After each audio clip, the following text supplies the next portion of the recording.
Mon arrière-grand-mère a traversé des épreuves si incroyables qu'elles ressemblent à un roman d'aventure. Elle a grandi dans un monde de faste et d'aisance, au sein d'une famille princière qui dirigeait son pays.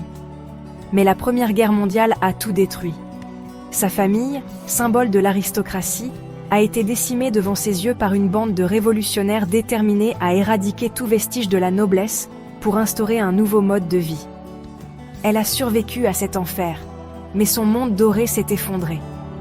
Elle s'est retrouvée dans un camp de réfugiés, démunie et seule. C'est là qu'elle a rencontré mon arrière-grand-père, dont l'histoire est tout aussi extraordinaire.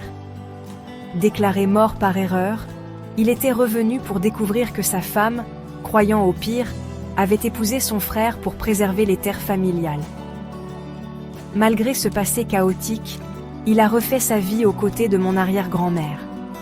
Leur union, née au milieu du chaos, a été un exemple de courage et de ténacité.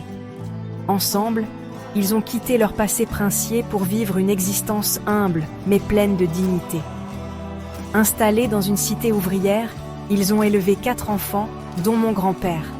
Cette femme, passée d'un château à une roulotte, a prouvé que la grandeur ne réside pas dans les murs qui nous entourent, mais dans notre capacité à nous relever, peu importe les coups que la vie nous inflige.